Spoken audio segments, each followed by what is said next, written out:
Pace Art School online classes में आपका स्वागत है। तो आज अपन पढ़ेंगे हिंदी में अगला टॉपिक पद परिचय। पद परिचय और पहले अपन पढ़ा था कि व्याकरण के 4 अंग होते हैं। अब 4 अंग में से ये भी अंग था पद विचार। और तो आज अपन पढ़ेंगे पद परिचय के अंदर कि पद शब्द होते हैं या कोई वाक्य होता है, वाक्य के अंदर शब्द होते हैं और उनका परिचय देने क्या कहलाता है, पद परिचय कहलाता है। जैसे कोई सा भी शब्द होता है, जैसे वाक्य में प्रयुक्त, परिभाषा देखो,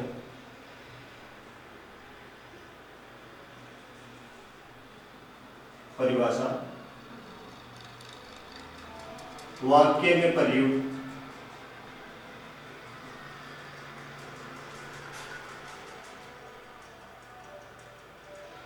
वाक्य में प्रयुक्त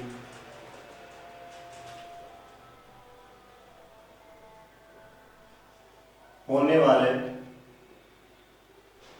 अब देखो इसे अपने व्याकरण में ये भी पढ़ा था, एक वाक्य विचार भी पढ़ा था, पद विचार भी पढ़ा था, परंतु दोनों में अंतर इतना ही होता है कि दोनों का निर्माण शब्दों के मेल से ही होता है और इसी में ही शब्दों के मेल से होता है। देखो वाक्यों में प्रयुक्त होने वाले शब्दों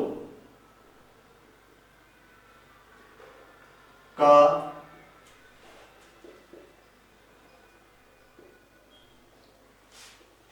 परिचय देना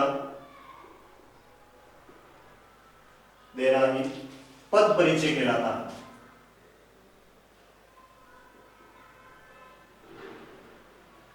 पद परिचय कहलाता है। यह होती है इसकी परिभाषा। वाक्य होता है और वाक्य के अंदर जो भी शब्द होते हैं और शब्दों के मेल को पद कहा जाता है और उन पदों का परिचय कहलाता है शब्द परिचय कहलाता है। अब शब्दों बहुवचन में आ रहा है, यानी वाक्य होता है, वाक्य में बहुत सारे क्या होते हैं, शब्द होते हैं और शब्दों का परिचय देना ही क्या कहलाता है, पद परिचय कहलाता है। तो ये होती है पद परिचय की परिभाषा, जिसमें परिचय किया जाता है शब्दों का और पद होता है, पद का निर्माण एक शब्दों के मेल से होता है और इनका परिचय देने क्या कहलाता है, पद परिचय कहलाता है। अब पद परिचय होता है वो किन किन का परिचय रहेगा, इसमें इन दो का परिचय रहेगा। पहला रहेगा विकारी शब्द, पहला क्या रहेगा, विकारी शब्द, और दूसरा इसमें रहेगा अविकारी शब्द। विकारी शब्द और अविकारी शब्द। अब अपन यहां पढ़ेंगे कि विकारी शब्द कौन कौन से होते हैं और अविकारी शब्द कौन कौन से होते हैं। अब परिचय के अंदर दोनों का परिचय होता है, पद परिचय के अंदर विकारी शब्दों का भी परिचय रहेगा और अविकारी शब्दों का भी क्या रहेगा, परिचय रहेगा। तो विकारी शब्द होते हैं 4। कितने होते हैं, 4। अविकारी शब्द रहेगा 1, उपभेद रहेंगे उसके। अब कुल कितने हो गए, 5। तो पांचों का क्या किया जाता है, परिचय। तो विकारी शब्द में रहेगा संज्ञा, सर्वनाम,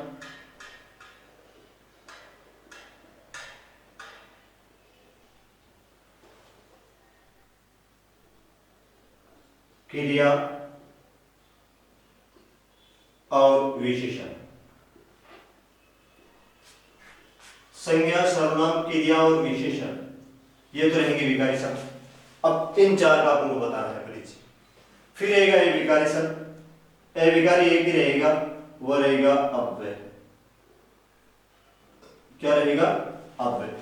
अब देखो विकारी विकार उत्पन्न होना, अविकारी विकार उत्पन्न नहीं होना, ये रहेगी इन दोनों का शाब्दिक अर्थ। अब विकार उत्पन्न होता कैसे, जैसे कोई पद होता है, वे पद जिनमें शब्द होते हैं, शब्दों का रूप, लिंग, वचन, काल के आधार पर उनमें कोई परिवर्तन नहीं होता है, वो क्या कहलाता है, अविकारी शब्द। और जिनमें परिवर्तन होता है वो क्या कहलाता है, विकारी शब्द।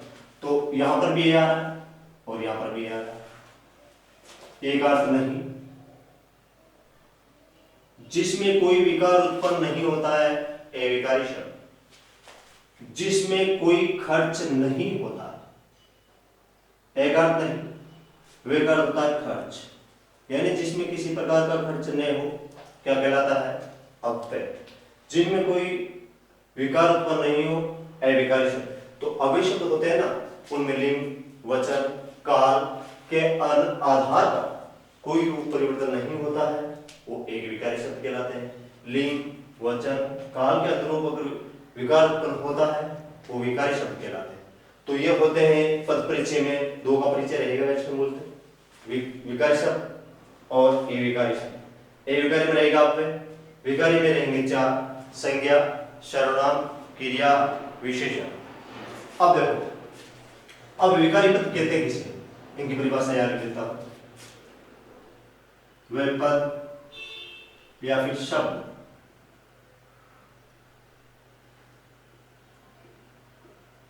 अब देखो अपन पद परिचय पढ़ते हैं। मूलतः क्या रहेंगे वे?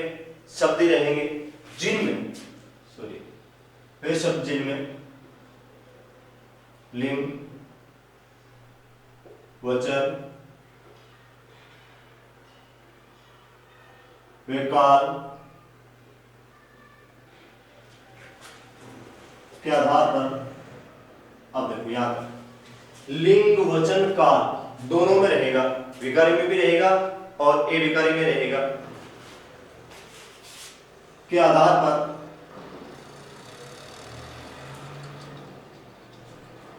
रूप परिवर्तन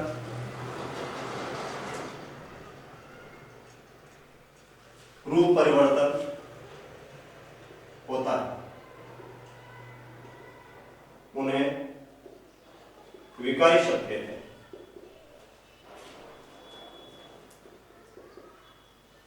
उन्हें विकारी शब्द कहते हैं।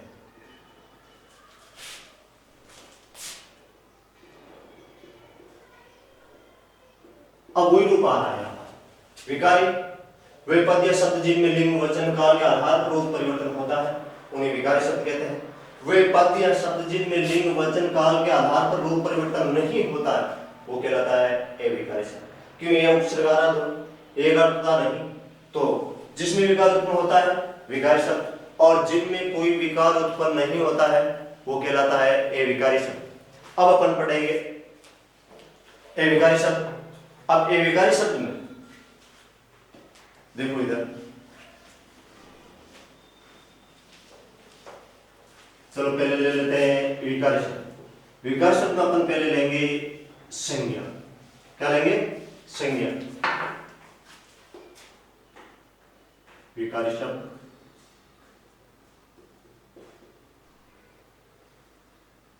विकारी शब्द में एक नंबर रहेगी संज्ञा।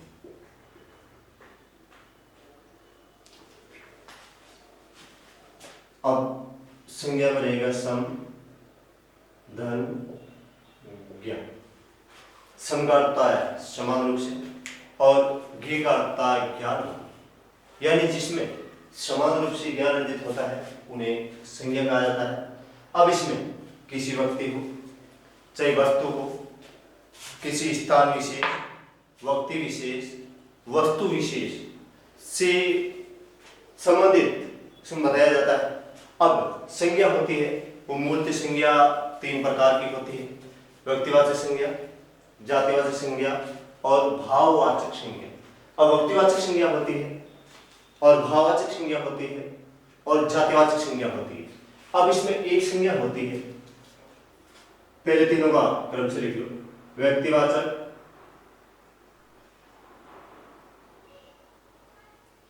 व्यक्तिवाचक संज्ञा, दूसरा जातिवाचक संज्ञा,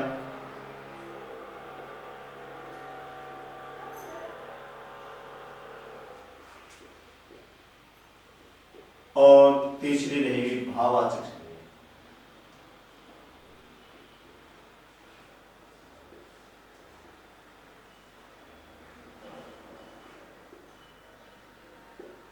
और कुछ ही किताबों में आपको इसके और भी कुछ दो भेद मिलेंगे। इन तीन के अलावा वो रहेंगे, एक तो रहेगा द्रव्यवाचक संज्ञा और एक रहेगा समूहवाचक संज्ञा। समूहवाचक और द्रव्यवाचक इन्हीं के दो भेद माने जाते हैं। वो अधिकांश रूप इसी में रहेगा। कुछ आपकी किताबों में जातिवाचक रूप मिलेगा, कहीं कहीं आपको अलग भी मिलेगा। तो इसमें रहेगा द्रव्यवाचक वाचक और एक इसी में रहेगा समूहवाचक। समूहवाचक तो ये भी दो संज्ञा होती है। अब द्रव्यवाचक में होता है कि किसी पदार्थ की अवस्था, यानी वो ठोस है, द्रव है, तो किसी पदार्थ की जो अवस्था होती है उसका बोध। समूहवाचक होता है, समूहवाचक के अंदर एक समूह का बोध होता है जिसमें अधिकांश समूहवाची शब्द भी आते हैं, जैसे सेना, गठर, गुच्छा, झुंड। ऐसे शब्द जो किसका बोध करवाता है, एक समूह का बोध करवाता है, वो किसमें रहेगा, समूहवाचक में रहेगा। अब इसी में एक होती है भाववाचक संज्ञा। अपन अभी पढ़ा था, एक तो पढ़ा अपने विकारी शब्द और एक अपने पढ़ा था अविकारी शब्द। तो विकारी और अविकारी दोनों शब्दों से क्या बनती है, भाववाचक। विकारी से भी बनेगी और अविकारी से भी बनेगी। और इसमें एक ध्यान रखना है कि जैसे बहुत सारे ऐसे शब्द मिलेंगे जिनमें भाववाचक संज्ञा का निर्माण होता है। भाववाचक संज्ञा रहेगी वो विकारी शब्दों से, विकारी शब्द, अविकारी शब्द। इसके ध्यान रखना विशेष, विकारी शब्द और अविकारी शब्द दोनों से बनती है। अब विकारी तो रहेंगे 4, अविकारी रहेगा 1, तो कितने रहेंगे 5। तो भाववाचक संज्ञा होती है, उसका निर्माण 5 रूप में होता है। अब होता कैसे है वो अपन आगे पढ़ेंगे। अब इसमें होता क्या है कि जो विकारी शब्द होते हैं उनमें प्रत्यय जोड़ा जाता है और अविकारी में प्रत्यय जोड़ा जाता है। रहेगा दोनों में रूप प्रत्यय का, किसका रूप रहेगा, प्रत्यय का रूप रहेगा। अब अपन पढ़ रहे संज्ञा, संज्ञा में क्या है, विकारी शब्द है। अब अपन भाववाचक संज्ञा भी है। अब भाववाचक संज्ञा है ना, भाववाचक संज्ञा में एक ऐसी संज्ञा है जिसके अंदर प्रत्यय जोड़ने पर भाववाचक बनती है, वो रहेगा जातिवाचक। बहुत सारे शब्द पढ़ेंगे इसमें, जिसमें मूलतः तो रहेगा जातिवाचक और प्रत्यय जोड़ने पर बनती है भाववाचक। वो अपन जब अपन जातिवाचक पढ़ेंगे ना, जातिवाचक के साथ में प्रत्यय जोड़ करके किसका निर्माण करेंगे, अपन भाववाचक संज्ञा का निर्माण करेंगे। अब आता है इसमें व्यक्तिवाचक संज्ञा। अब पहला आता है इसके अंदर कि संज्ञा किसे कहा जाता है। संज्ञा किसे कहा जाता है, जिस शब्द में किसी व्यक्ति, वस्तु या फिर स्थान, प्राणी, समूह, पदार्थ के गुण का बोध होता है उसे संज्ञा कहा जाता है। और संज्ञा का संधि होता है समधन ज्ञान, यानी जिसमें समान रूप से ज्ञान होता है वो क्या कहलाती है, संज्ञा कहलाती है। और संज्ञा के अंदर परिभाषा हम देखो, देख रहे हो परिभाषा,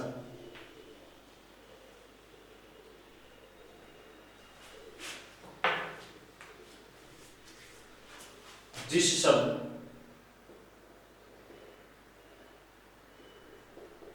अब देखो इसी में शब्द आ रहा है और अपन पढ़ रहे हैं विकारी शब्द। जिस शब्द से किसी, जिस शब्द से किसी व्यक्ति,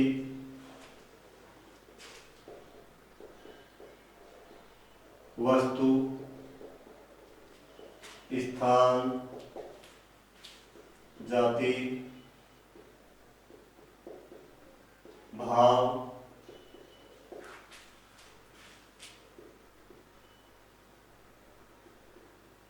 पदार्थ की अवस्था,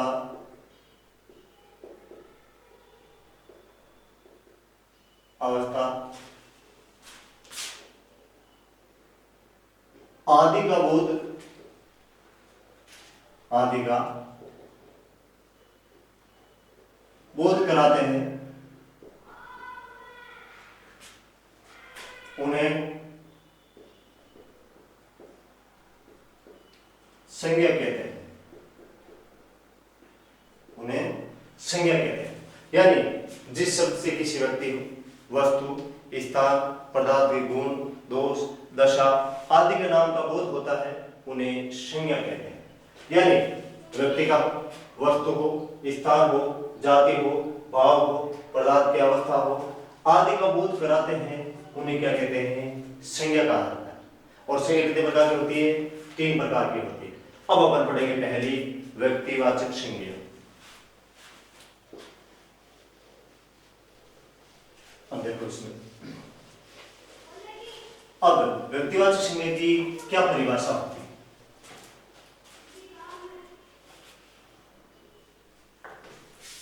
अब देखो, जिस संज्ञा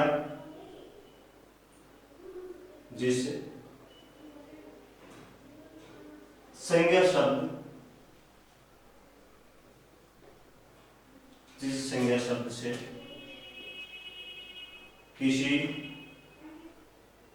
अब देखो कोई आ रहा है इसमें, जैसे अपने पढ़ा कि विशेष शब्द जिनके द्वारा किसी व्यक्ति, वस्तु, स्थान, पदार्थ की गुण, अवस्था आदि का बोध करवाते हैं उन्हें क्या कहते थे? संज्ञा कहते हैं। और अब आता है इसमें व्यक्तिवाचक संज्ञा। अब इसमें आपको एक ही विषय ध्यान रखना है कि व्यक्तिवाचक संज्ञा होती है, व्यक्तिवाचक संज्ञा के अंदर हमेशा ध्यान रखना, कोई भी विशेष व्यक्ति हो, कोई भी विशेष स्थान हो और कोई भी विशेष वस्तु हो, उसके नाम का बोध होता है, उसे क्या कहते हैं? व्यक्तिवाचक संज्ञा कहते हैं। अब इसमें एक ही शब्द रहेगा, किसी वे शब्द, संज्ञा शब्द जो किसी विशेष, अब देखो एक नाम आ रहा, क्या नाम आ रहा है? विशेष। विशेष में रहेगा कि उसका नाम हो, विशेष व्यक्ति, वस्तु, स्थान। अब विशेष व्यक्ति, वस्तु, स्थान आदि का बोध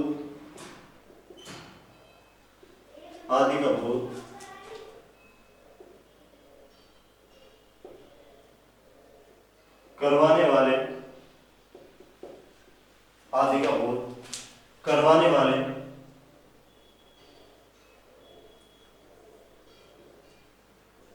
संज्ञा शब्दों, आदि का बोध कराने वाले शब्दों को व्यक्तिवाचक संज्ञा कहते हैं। व्यक्तिवाचक संज्ञा कहते हैं। अब वे संज्ञा शब्द जिनके द्वारा किसी विशेष व्यक्ति, वस्तु, स्थान, प्राणी आदि का बोध कराते हैं उन्हें व्यक्तिवाचक संज्ञा कहते हैं। अब इसमें पहले आ रहा इसमें व्यक्ति, तो श्याम नाम आ रहा, तो इसमें इतना ही ध्यान रखना, तो नाम विशेष क्या रहेगा? नाम विशेष। किसी व्यक्ति विशेष का नाम आ रहा, वस्तु विशेष का नाम आ रहा हो, स्थान विशेष का नाम आ रहा हो, वो किस में रहेगा? व्यक्तिवाचक में रहेगा। वस्तु,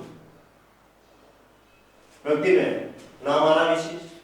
अब वस्तु में कुर्सी,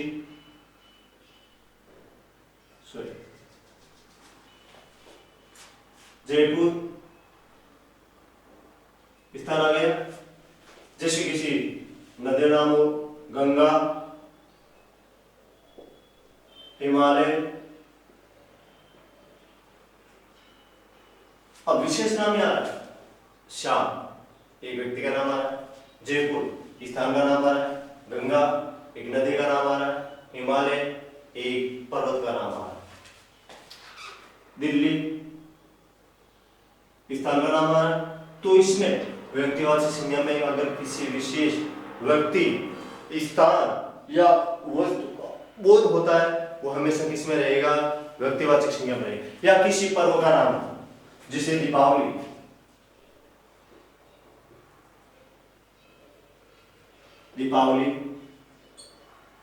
अब विशेष त्योहार का नाम आ रहा, सोमवार। विशेष वार का नाम आ रहा, जनवरी। विशेष माह का नाम आ रहा, तो जिसमें किसी विशेष माह का नाम हो, स्थान का नाम हो, व्यक्ति का नाम हो, वस्तु का नाम हो, वार का नाम हो, या फिर किसी माह का नाम हो, वो हमेशा किसमें रहेगा, वो रहेगा व्यक्तिवाचक के अंदर। और व्यक्तिवाचक संज्ञा के अंदर विशेष नाम लेता है, स्थान हो, वस्तु हो, वार का नाम हो, माह का नाम हो, या फिर रंग का नाम। जैसे कोई सा भी रंग विशेष आता है, अगर उसका नाम दिया हुआ होता है तो किसमें रहेगा, व्यक्तिवाचक में रहेगा। जैसे कोई वस्तु हो, अब वस्तु में विशेष में ध्यान रखना, जैसे कोई वस्तु आती है और वस्तु के अंदर अगर उस वस्तु की कंपनी का नाम रहेगा, वो भी इसी में आएगा। जैसे उषा पंखा, उषा पंखा। अब पंखा शब्द तो इसमें नहीं रहेगा, परंतु उषा पंखा किसमें रहेगा, व्यक्तिवाचक में रहेगा। जैसे रीटा मशीन, मशीन। अब मशीन का नाम आ रहा है तो किसमें रहेगा, व्यक्तिवाचक में रहेगा। तो विशेष अगर वस्तु का नाम हो, स्थान का नाम हो, व्यक्ति का नाम हो, या फिर किसी त्योहार का नाम हो, वो हमेशा किसमें आता है, व्यक्तिवाचक में आता है। और अगली संज्ञा रहेगी, अब सीधी सी पहचान होती, ध्यान रखना, ये विशेष क्या रहेगा, नाम रहेगा। चाहे स्थान का हो, चाहे वार का हो, चाहे रंग हो, या फिर तिथि हो। जैसा पंचमी, अष्टमी, षष्टमी, तो ये किसमें रहेगा, व्यक्तिवाचक में रहेगा। या फिर कोई सा भी ऐसा पदार्थ या कोई वस्तु हो जिसका नाम दिया हुआ हो, जैसे pen, shallow pen, shallow pen. अब पेन आता है, पेन व्यक्तिवाचक में, परंतु शेलो पेन आ रहा हो तो किसमें रहेगा, वो व्यक्तिवाचक में रहेगा। शेलो कुर्सी व्यक्तिवाचक में रहेगा, और ओरिएंटल पंखा व्यक्तिवाचक में रहेगा, उषा पंखा व्यक्तिवाचक में रहेगा, उषा मशीन व्यक्तिवाचक में रहेगा। तो किसी विशेष ब्रांड का नाम आ रहा हो, वो हमेशा कौन सी संज्ञा रहेगी, व्यक्तिवाचक संज्ञा रहेगी। अब अपन इसके बाद में पढ़ेंगे जातिवाचक। कुछ भी नहीं करना है आपको, जो ये शब्द लिए हैं ना, इनको आपको इनकी जाति का बोध करना, सबसे आप ये ले लो।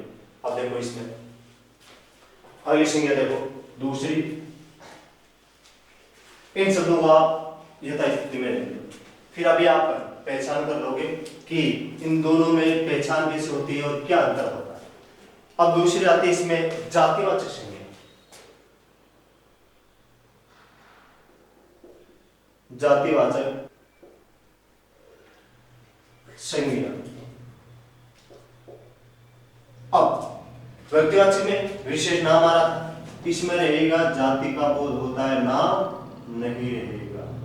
किसका बोध होता है इसमें, किसी एक जाति का बोध होता है, जातिवाचक संज्ञा। नाम से स्पष्ट हो रहा है जातिवाचक संज्ञा। अब जातिवाचक संज्ञा में बोध किसका होता है, जातिवाचक, जाति का बोध होता है। और अपने पढ़ा व्यक्तिवाचक, व्यक्तिवाचक के अंदर विशेष क्या आ रहा था, व्यक्तिवाचक में विशेष नाम आ रहा था। वे शब्द, देखो उसकी परिभाषा, वह शब्द, अब देखो उसी में अपने पढ़ा था कि वो संज्ञा शब्द जिसमें किसी व्यक्ति, वस्तु, विशेष, स्थान विशेष का बोध होता है। और इसमें रहेगा कि वे शब्द जो किसी व्यक्ति, वस्तु, वे शब्द जो किसी व्यक्ति, वस्तु, स्थान, अब व्यक्ति, वस्तु, स्थान पहले भी अपन ने लिखा कि वह संज्ञा शब्द जो किसी व्यक्ति, वस्तु, स्थान, विशेष शब्द आ रहा था, इसमें वो नहीं रहेगा। इसमें सीधे रहेगा कि वे शब्द जो किसी व्यक्ति, वस्तु और स्थान आदि की जाति का बोध, जाति का बोध करवाते हैं,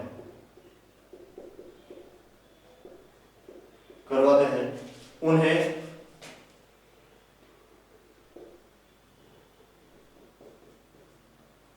जातिवाचक संज्ञा कहते हैं।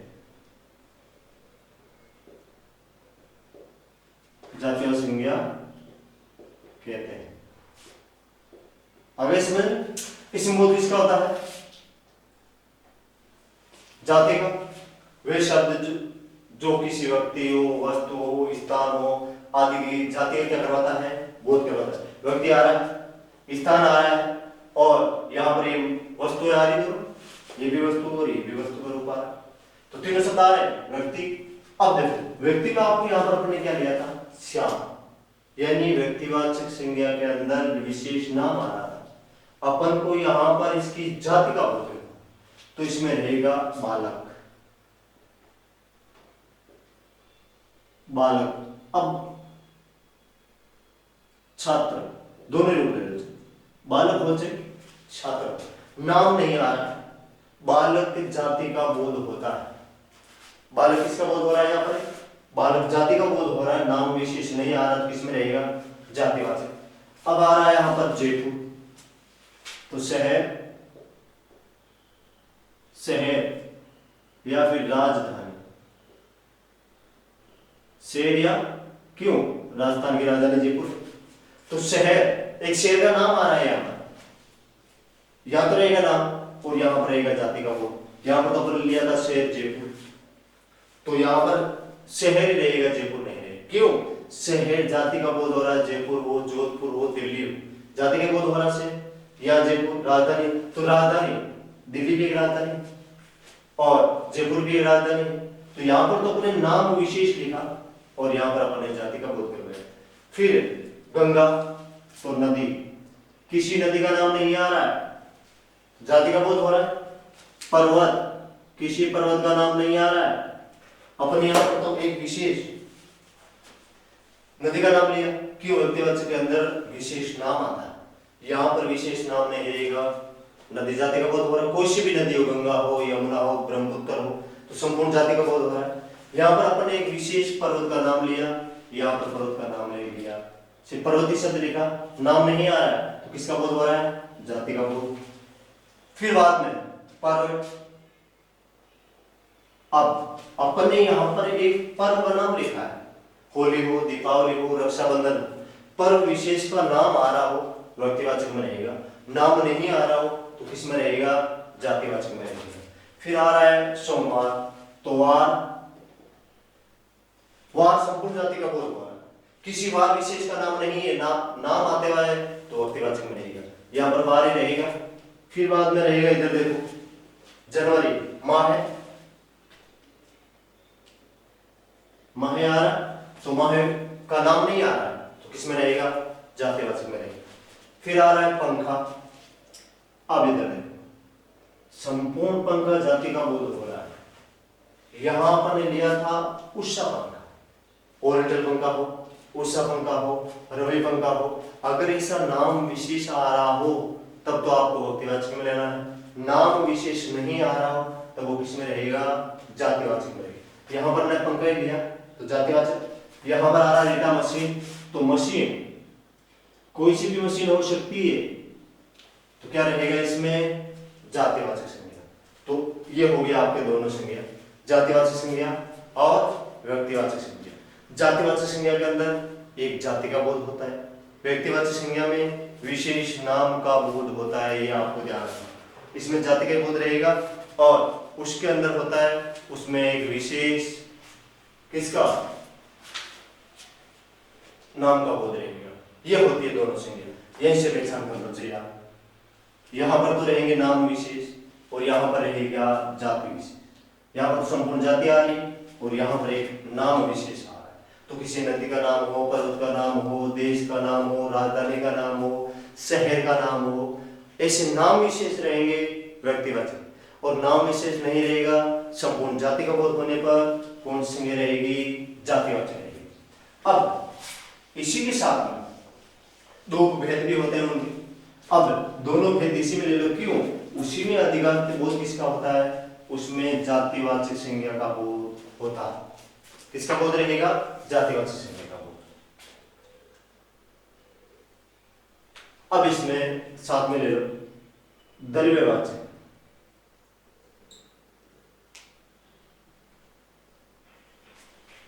द्रव्यवाचक नाम से पहचाना होगा। द्रव्य, द्रव्य का अर्थ होता है तरल पदार्थ, यानी जो तरल पदार्थ होते हैं वो द्रव्य में आते हैं। अब इसकी संज्ञा रहेगी परिभाषा, वह संज्ञा शब्द,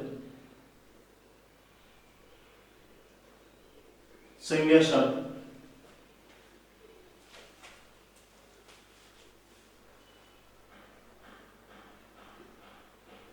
जिनमें किसी पदार्थ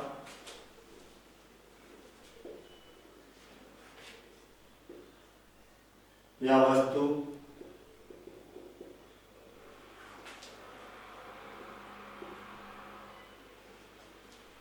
की अवस्था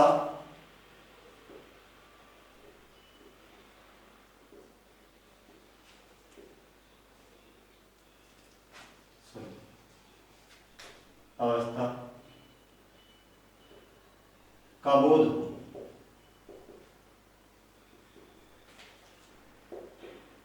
अब इसमें होता है क्या, कोई भी संज्ञा शब्द होता है जिसमें कोई सा भी पदार्थ होता है उसकी अवस्था को बोध करवाते हैं, उन्हें क्या कहते हैं, द्रव्यवाचक। यानी वो द्रव्यावस्था में है तो निश्चित है इसमें वस्तुएं और पदार्थ रहेंगे, वक्त इसमें नहीं रहेगा, ये विशेष ध्यान रखना है। जाति में आ रहा था विशेष स्थान वस्तु व्यक्ति, व्यक्तिवाचक में आ रहा था विशेष स्थान वस्तु व्यक्ति, परंतु द्रव्यवाचक में व्यक्ति नहीं रहेगा, ये विशेष ध्यान रखना। क्यों, इसके अंदर रहेगी पदार्थ। क्या रहेंगे इसमें, पदार्थ। क्यों, द्रव्य पदार्थ होते हैं वो किसमें रहेंगे, या तो ठोस अवस्था में रहेंगे या फिर द्रव्य। अब इसमें ध्यान रखना, अधिकांश तरल पदार्थ होते हैं वो किसमें रहेंगे, द्रव्य में रहेंगे। कुछ एक ठोस पदार्थ होते हैं जो किसमें रहेंगे, द्रव्य, या फिर ठोस अवस्था में होते हैं परंतु गर्म करने पर या जल में घुलने के बाद में अगर वो द्रव्य में परिवर्तन हो जाते हैं तो क्या कहलाता है, द्रव्यवाचक मात्रा। अब इसमें रहेगा जैसे गुड़, चीनी,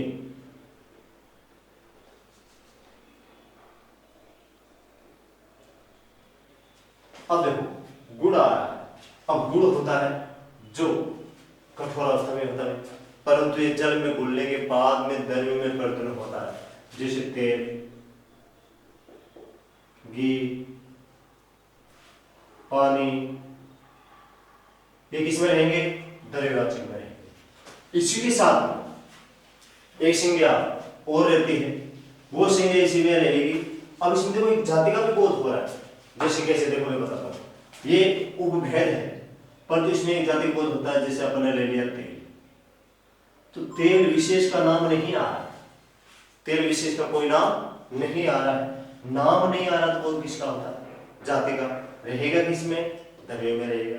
जैसे गुड़, गुड़ आता है तो विशेष नाम नहीं, किसमें, जाति में, जल में घुलने के बाद द्रव्य में परिवर्तन होता है, द्रव्यवाचक।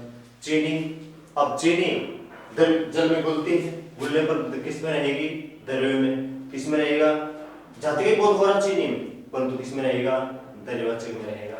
ऐसे होता पानी, संपूर्ण पानी जाति का बोध हो रहा है, जातिवाचक के रूप होता है परंतु द्रव्य में है तो द्रव्यवाचक संज्ञा रहेगी। जैसे गैस, गैस विशेष का नाम आ तब तो व्यक्तिवाचक में रहेगा, या गैस आ रही है, गैस हो से गैस बहुवचन में ले लो परंतु ये द्रव्य का ही रूप होता है, जाति का ही बोध हो रहा है, जाति में कौन सा रहेगा, द्रव्यवाचक रहेगा। ऐसी एक आती है समूहवाचक, समूहवाचक।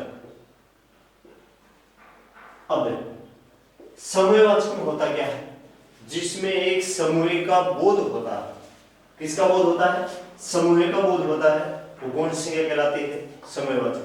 वे संज्ञा शब्द जिसमें किसी वस्तु के समूह का बोध हो वो क्या कहलाते हैं, व्यक्ति हो चाहे वस्तु हो, जिसमें समूह का बोध होता है समूहवाचक संज्ञा कहलाती है। अधिवक्त जाति का भी बोध होता है उसमें, जैसे सेना, नाम नहीं आ रहा, जैसे अपन के 3 सेना, जल सेना, थल सेना, वायु सेना, नाम नहीं आ रहा है, नाम आने पर तो व्यक्तिवाचक में रहेगा। नाम नहीं आ रहा, सेना शब्द आ रहा है तो सेना शब्द बोध किसका करवा रहा है, जाति का ही बोध करवा रहा है।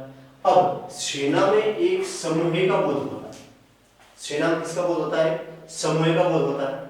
कैसे कि सेना के अंदर बहुत सारे सैनिक होते हैं, तो बोध किसका? समूह का गुच्छा। जैसे चाबियों का गुच्छा होता है या फिर अंगूरों का गुच्छा होता है। तो चाबियों का गुच्छा होता है तो उसमें बहुत सारी चाबियां होती है। अंगूरों का गुच्छा होता है उसमें बहुत सारे अंगूर होते हैं। बोध किसका?